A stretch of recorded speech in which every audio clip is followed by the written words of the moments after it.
Let's see, are we recording? Yes, we are. All right. All right, good morning. So turn to James chapter 1. James chapter 1. You got Bibles in your pews too. We are talking about leadership, and we're using James chapter 1 to do that. And even though James chapter 1 was not really written in that for that mindset, I know as we go through, there's things here in James chapter 1 that we can glean through and use it when it comes to leadership. And James 1 teaching us how to be a good leader. We're going to be in verse 9 today. So we're going to start, and we're going to use these verses as we go through to help us become better leaders in our homes, at work, in our church, and in society. All men are leaders. Like it or not, you're leading. People are following you. They are watching you. And the only question is what kind of leader are you? And so we want to be good leaders. So verse 9. We start out there in James chapter 1. Let the brother of low degree rejoice in that he is exalted. And so the Bible constantly talks about how God exalts the humble, those who submit themselves to God, He exalts.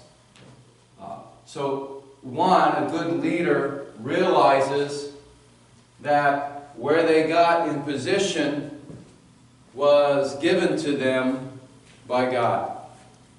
And so that's true. The President of the United States, the Bible is very clear that our leaders in our government were given to us by God. We get the leaders we deserve, and that's a scary thing sometimes. But we, or those of us who are leading, realize that God, first of all, is the one who exalted us. 2, the best way to move up in a company, the best way to move up into leadership is to learn to be submissive first. Those of a low esteem, those who humble themselves and submit to the leaders they have in front of them. So I guess the best way to say this is a good leader is somebody who was a good follower first. So in order to be a good leader, learn to be a good follower. Learn to submit to those that are leading you. And then therefore it'll make for a good leader. A leader who worked their way up the ranks, not because of who they are, because of their submission to leadership. And so rejoice when you've been exalted because of your humility and because of your submission. Any company wants to move people up for what we would call a good company man, a man who buys into our philosophy, a man who is submissive to our company. And we can trust him because he is somebody that has been submissive to our mission statement and our goals, and he gets it. You hear those terms too. He really gets what we're trying to do. And so learn to be submissive, learn to be a good follower first, and then you'll be a good leader. So leadership starts with followership, if that's such a word. Verse 10, but the rich in that he is made low, because as the flower of the grass he shall pass away. For the sun is no sooner risen with a burning heat, but it withereth the grass, and the flower there falleth. And the grace of the fashion of its perished. So shall the rich man fade away in his ways. So, in this verse is what we get and glean from for leadership is to realize that things are temporary. Things change. I always say at work, especially when I was in the factory, we'd get a new boss and people didn't like the new boss. And I said, you know what I've learned over 13 years? Just hang on, because things change. You know how many supervisors I've had in 13 years? They come and go. A leader, a good leader, knows that things change. That the moment and the time of your leadership is great right now, but tomorrow you may not have it. You may not have your position. Sometimes companies get together and they say, we want to have a new philosophy, a new way of doing things, and your position is eliminated, and it's been changed, and you're moved over here, or you're now doing this, and it's completely different than what you were doing before. And so you get this big head before, hey, I'm the boss, I'm the supervisor, look at this, and now you're just like one of three. A good leader realizes that things change. And to not get caught up in the moment, not to get caught up in the power, because tomorrow you may not have it. Tomorrow you could find out you got a brain tumor. Life changes that fast. So a good leader understands that a lot of this stuff is temporary. Temporary. And it'll go away. Most people are not leaders of countries for years and years and years. Their time is very limited. Do the best you can with the time that you have. As a good leader, I'm going to be the best leader I can for the time that I have right now. Because who knows tomorrow or next week how things will change. Things are temporary. I knew a man who was very arrogant. He was. And he was very arrogant at church and thought of himself as the leader of the church, one of the leaders of the church, even though he was not a deacon, because he had this position for a certain soda company, and he had this high position, and because he made good money, he thought he was the leader, one of the leaders of the church, and he was very bossy and very arrogant. And at work, he was the same way, very arrogant, very bossy. And then the economy was not doing so well, and this soda company did what they call restructuring, and all of a sudden he lost his job. At the same time, my dad, who worked for a factory, was just a factory worker, got laid off. And that man and my dad were both in the same unemployment line. And the man looked at my dad and said, I guess it happens to the best of us. He never planned on that. Things are temporary, and good leaders, people who are good leaders, realize that things are temporary. Tomorrow they could change. Do the best you can, be the best that you can be in the situation you are in right now.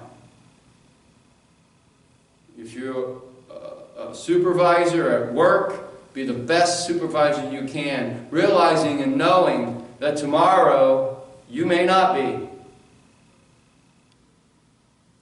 To be a good leader at home. Kids grow up, they move out. Situations at home change. Be a good leader at the moment and the time that you're in, because things change.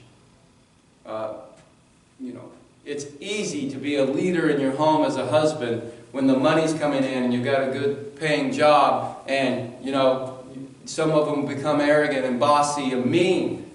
Because I'm the man, I'm bringing home the money. And then you get laid off, or your company closes down and you've got no job. And you based it all on how much money you were making, and that's pulled out from under you. Boy, those things change fast, don't they? A good leader knows and realizes that things fade away. they change. And be the best leader that you can be right now. I've seen supervisors be demoted back to the floor. And that didn't work out very well with them, because before they were very arrogant, mean, bossy.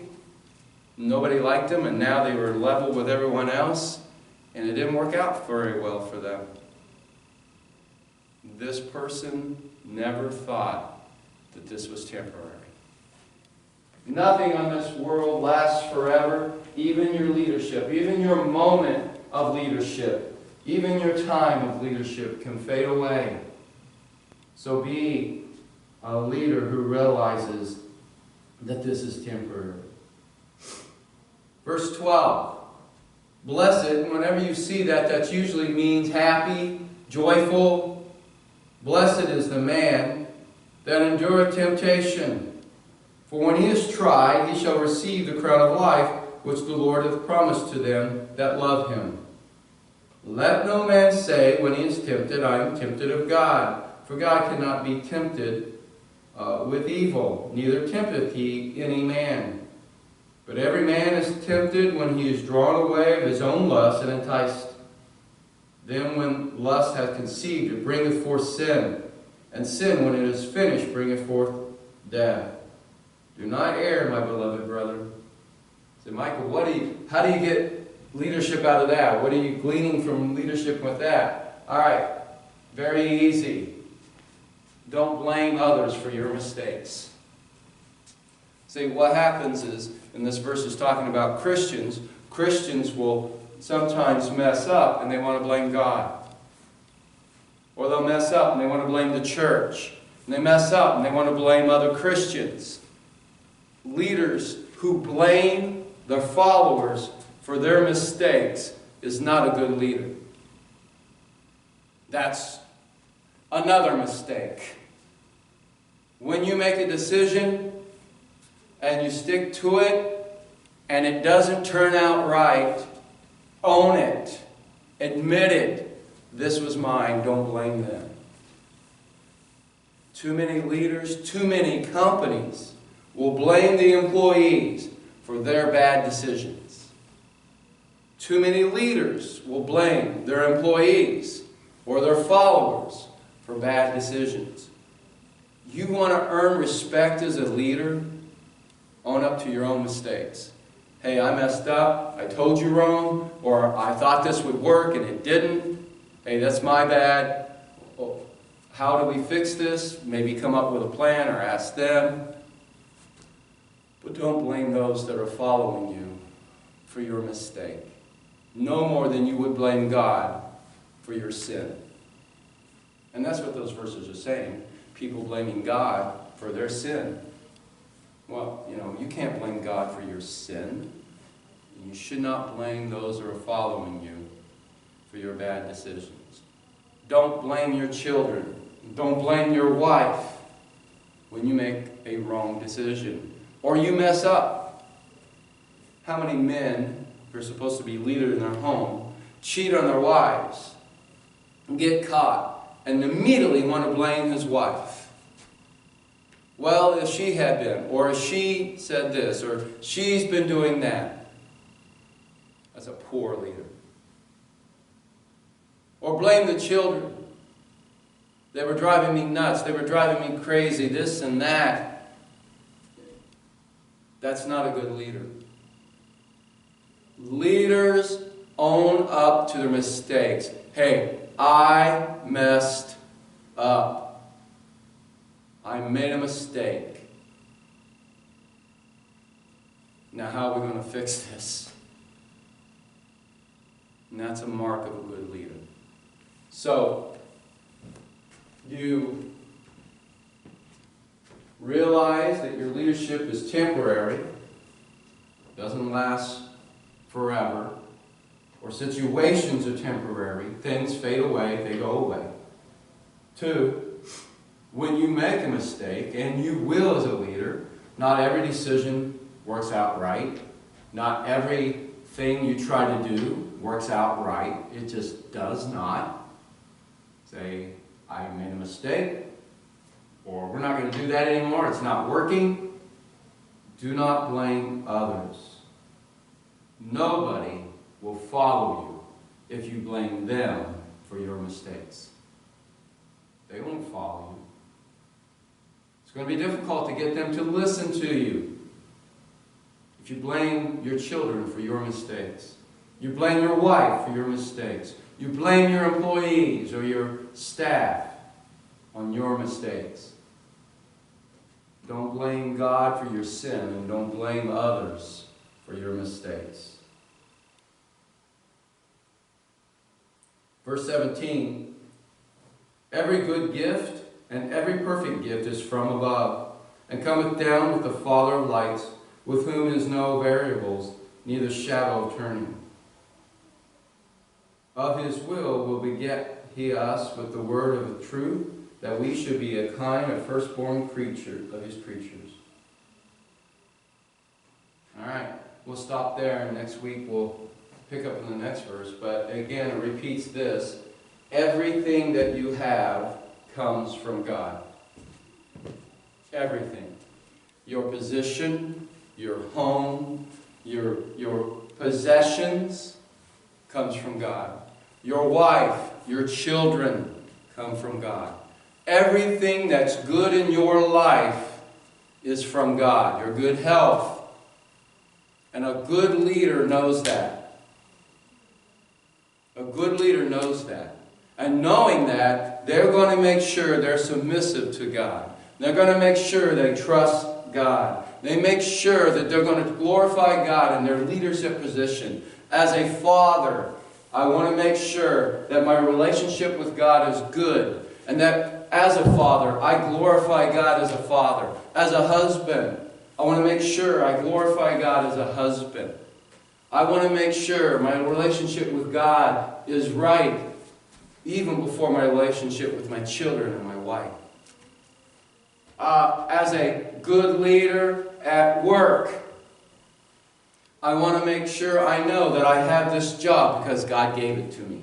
I have this ability to do this job because God gave it to me. And as a good leader, I want to make sure my relationship with God is good. And then I'm looking for a way to glorify God, even if I'm making car parts.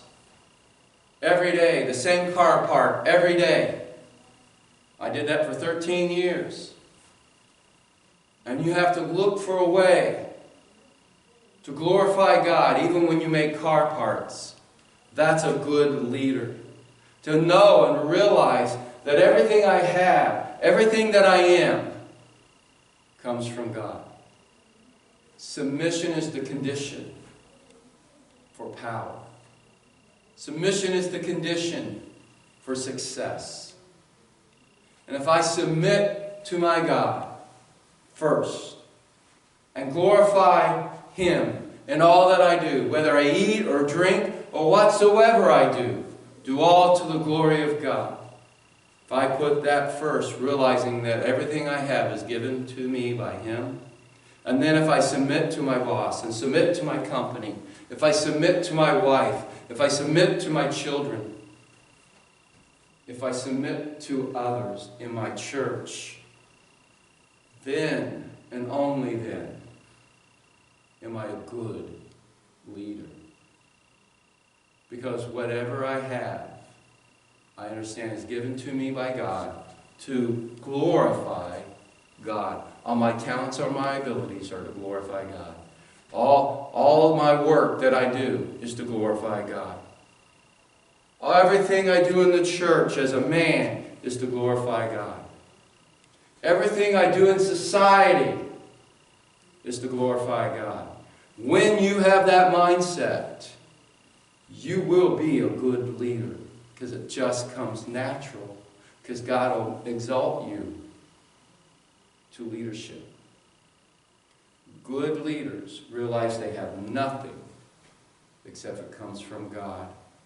And knowing that, I'm to glorify God through this. Is that your goal? When you go to work, do you ever think, how am I going to glorify God today through my work? Thank you, God, for this job that I have. Thank you for the car that gets me there. Thank you, God, for my home that you provided me and my position at work. Thank you for that. God, you blessed me with that. Now how can I glorify you through my position? That mindset alone will make you better than a good leader. It'll make you a great leader. A person people want to follow. There's a certain amount of joy and peace and comfort that surrounds a person who's there to glorify God. And so, what kind of leader are you in your home, at work, in your church, in society, man? Do you think, does it ever cross your mind, how can I glorify God today wherever I am? How do I submit to God while I'm making parts for a minivan? And I'm telling you, if that's your mindset, things will come.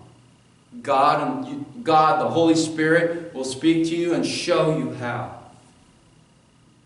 How do I glorify God in my home today towards my wife and my children? I'm telling you, the Holy Spirit will speak to you and show you. What kind of leaders are we, men? What kind of leaders are we? Because we're all leaders. Let us pray.